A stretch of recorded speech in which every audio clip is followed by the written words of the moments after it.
Hi, my name is Colette Rabba, and I'm with Orion Realty. I'm a residential real estate broker in the GTA West, an income property specialist, and an investor myself. The reason why Araceli and I like to do this show is because we're both investors and we love to give great information to viewers and listeners just like you. Welcome, everyone. This is Araceli, Transition Wealth Advisor and Real Estate Investor in the US and Canada. And in my chat with Colette today, we have an interesting subject. Colette, tell us who you are and what the subject for today is. Of course. Hi, everybody. My name is Colette Rabba. I'm a residential real estate broker in the GTA, West End. I like the West. So anywhere from Etobicoke all the way to Oakville, Burlington. That's my jam, and especially Mississauga. So I am in Mississauga. I love what I do. I do what I love. I know Araceli will say the same. And why we do the show is to give you guys some awesome information about real estate in general, real estate investing, and how you can improve your finances through real estate. Yes. Was that good? Did I do well? Great. That's awesome. And Love it. I have my laugh mug today, but this is no laughing matter today, what we're going to talk about. So there's some things that you can see on real estate signs. And we're going to talk about it today. Colette, what is the first one? It's a little pet peeve of both of ours, right? We talk about it quite often within our circles, but we don't like to announce it to anybody. But I feel bad because when people ask me questions, this actually comes up. So if I'm in an interview with someone who's thinking about listing their house and they see the neighbor's sign on their lawn saying sold over asking. So that to the general public looks pretty good. Like that's really exciting, right? When you say that's excellent, they did an excellent job, they got over asking. That's a myth because guess what? We all have stats. All real estate agents have stats. We know exactly how much that house is going to, well, maybe not exactly what it's going to go for, but we have a general idea based on the market evaluation we do before we put a house on the market. We know what your house should sell for, very close to what we think it's going to sell for. So let's say everybody in the neighborhood, all the houses are the same. They all sell for $1 million. Let's just say. As a real estate agent, to get multiple offers, to get people excited, to get people to think that they can actually have this house for, let's say, $800,000, what do you think the best course of action is for me as the realtor to list your house for? How much? For, well, a little bit cheaper than what it should go for. If I think you're going to get $1 million, I will list my house or your house. I'll list it for, let's say, $800,000. So it's guaranteed to sell over asking. By how much? We don't know. We have to see what kind of market it's going to be. Right now, it's a very hot seller's market. We also get multiple offers, which we in Ontario, we can't see or we can't share the information that other agents are bringing in a price. So Ontario market, just a side note, they're thinking about bringing in or making it legal, or maybe it's already legal, that you can sell your house through an auction method, which means everybody's standing on the lawn. They do this in Australia. Everybody's on the lawn and you know exactly what everybody is offering. And it's very transparent. Are we going to start doing that? Probably not. Do you think so? Yeah, I don't think we're going to do that in Canada. And I agree with you. Like when I go and buy in the States, I know exactly what everybody offers. But that's not every time. That's only when you go to an auction from the government. That's when I go to auction. Yeah, sorry about that. So yeah. Right. So that works when it's something like, okay, you know, we're the city that we have to auction this because they defaulted, right? I agree. Like that. I agree. It's fair, but who's losing out is the sellers. Yes. The sellers want to have the smoke and mirrors to think, oh, everybody's offering so much more money. And that's why prices have increased over the government's missed their mark, to be quite honest. If they wanted to cool the housing market down, they should have done this 3 years ago. Even more, I'd say 5 years ago. Right. So and who knows if it's actually, I really have not done that research on where they allow it, let's say in Australia, how that has kept the market from going crazy. who knows, maybe being, you can still fake it, let's say. Yeah. Let's say you can plant some people in that buying audience.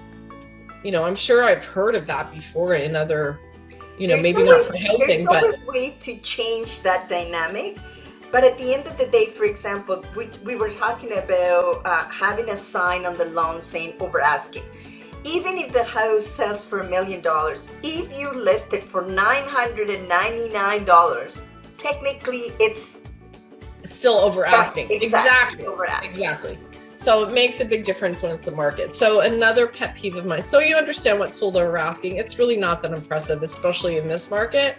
If you show me I bought it for less than asking, oh my gosh, I would totally be impressed. Exactly. That's the sign that I want to see. Nobody's advertising that though, right?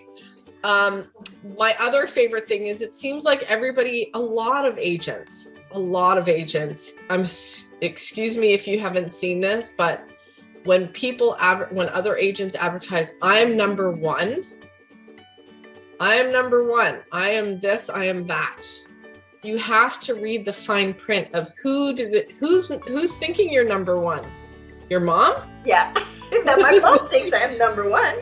How are you number one? Have you sold the most houses? Have you sold it for the most prices? Like there is lots of saying I'm number one. Are you number one in Ontario? Are you number one in Mississauga? Are you number one on your street? Are you number one in all of Canada? Are you number one in all of the world? The fine print is very important. Saying I'm number one, I don't care. It's not important for me to call myself number one. My clients are number one. Yeah. That's my philosophy. I don't want you to pick me because I'm number one in any market. I want you to pick me to represent you because I know what I'm doing and I'll give you great service. Don't you agree? Absolutely. So yeah, this is something that more is a marketing gimmick, to be honest with you. Like it's, I don't pay attention to that. Like, I've sold billions and billions of property. Well, that doesn't mean good for you selling my house, right? It means they're good marketing. Yeah. They're good at marketing. So yeah, there is a turnover. There is a crossover between, I'm good at what I do and I'm a good marketer. I'll market your house. But to be quite honest, because of the way the market is right now, you don't need those, I'm number one agents, to be quite honest. Like you really have to do your research. Know, like, and trust is what I always say before you hire anyone. Yeah. Right? I have to know who you it's are. About service. So you need to, and this is for any profession, from anybody that you're going to be buying, any professionals that you are going to be engaging with. You got to make sure that they're doing the right job for you and only you, because it doesn't matter what I've done for other people if I cannot do the service for you. So that is what you have to look at when you're interviewing anybody, a realtor, a financial advisor, accountant, anything that you are going to be engaging with. You need to make sure that it's going to work for your own circumstances, that they're serving you, they're giving you the right amount of, good service, and they're going to fix your problem. That's basically what you're looking for. And I would really like to say, when people say I'm number one, how many other businesses advertise? Would you go to a bank if the bank says, I'm number one, I have the most money out of all the banks? Would you go to that bank? Look, I don't know. It doesn't make any sense with other, or the plumber. If the plumber says, I'm number one in fixing toilets. Fantastic. Great. I don't need my toilet fixed. I need my sink fixed. Like this is the thing when you really look at somebody saying I'm number one, maybe that resonates with you. Yeah. I don't know, but I can say I'm an award winner as well in my own office. So I'm sure there's awards. People give awards all the time, and not to diminish, honestly, I hate to say it this way. It sounds like I'm a negative Nelly, but when it comes to knowing who you're being represented by, do your research. It's wonderful if you sold $1 billion in real estate. It's wonderful that you sold it over asking. It's wonderful that somebody thinks you're number one. But really, interview your agents, interview your financial, interview your contractors. Just because your contractor said, I've done 1 million homes. He might be way too busy. You don't want that guy. So think about that. That's all I'm saying. Yeah, absolutely. Remember, at the end of the day, it is you that it's important and what this person is going to be able to do for you. Yeah, and we're all a little bit different, right? Like every agent gives different, can I say, I'm just trying to think, what can I say? I help seniors. I'm very patient. My communication is amazing. Can I put that on my sign? Why not? Those are the things. That's what Araceli is talking about, service. And if you interview the agents that you think, okay, I like that person, I communicate well with them, I know they're going to pick up their phone, I know they don't have, they're not passing the buck with every team member, I'm not actually getting that person. It's the same thing with your industry. When you have someone interview you, you say, okay, this is what I can do for you. It's not about me. Yeah, exactly. And everybody is different. Like for every service that is out there, even though we do have certain things that we do the same, but that doesn't mean that that I'm doing things in the same way with people.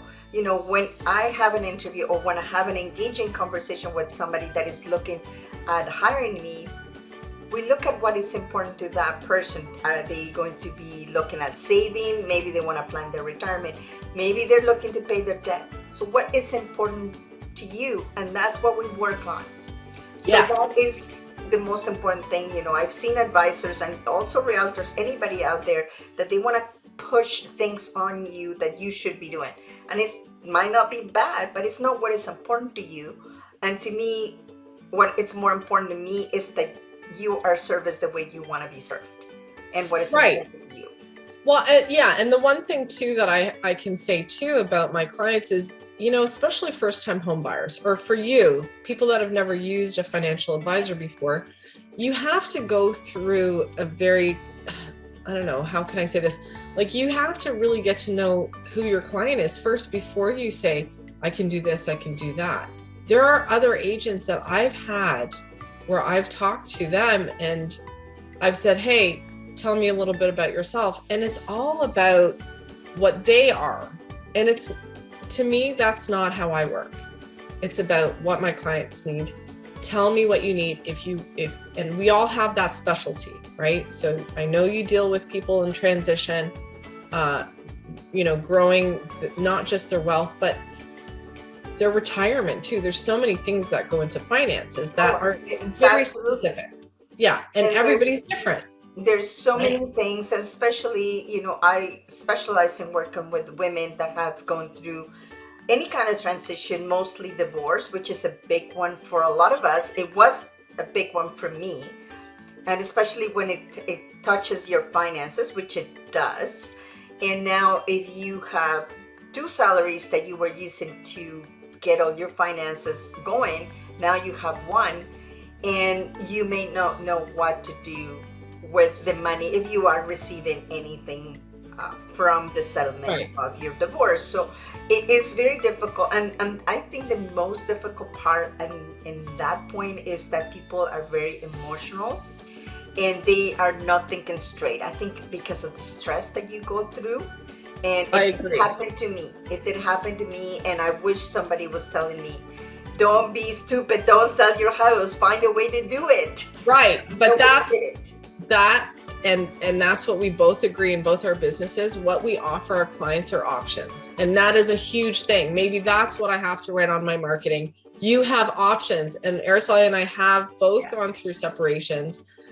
It was really amicable for me, but it was still a very emotional process. And just to have someone there that is on your team that can advise you, that's the thing. That whatever is on those signs, whatever marketing, those flyers that you get in your mail, if you have to sell your house, talk to a couple other agents to see how they differ and what kind of emotional response they can provide for you if you're going through that transitional time. It's never easy to move. No, let's be honest. Yeah. As much as I like to move all the time and have, I think that's partly why I'm in the business. I like it, but I know it's very stressful. It's one of the most stressful things people go through. So it's all about timing. It's all about having a plan. and having the right people to support you along the way. Don't look at those signs. Throw out those flyers. That's right. So just make sure that you understand what it means, that really it's only marketing out there. So if you see those signs, so it doesn't really mean anything to you personally, right? It might mean something to them, but not to you. So that's why it's important when you're hiring somebody to make sure that they're going to be there for you, that they're going to be doing the right job for you. So just don't go only by the signs, but interview the person, and interview more than one person if you don't have a personal relationship with a realtor. So absolutely. And ask lots of questions, right? For sure. What does that mean? Pulled over asking. I would like to understand it. Ask the questions. We're open to questions. Please ask us. We'd love to have your questions so we can have it on an episode. Yeah. We'll answer your questions. Yeah, absolutely. Well, thank you, Colette, for putting this together. And I love that. So you guys let us know if you have any other question or things that you've seen that you want some explanation about. Exactly. So, right. Awesome. You can't expect to know everything. We don't know everything about your business. So if you want to learn more about real estate and investing, please, that's what we're here for, right? Awesome. So we will see you at the next one. Thanks for joining us. Bye, Colette. Bye. Thanks for joining us today. If you'd like more information or if you have any questions, please go to my website at www.coletterabba.com.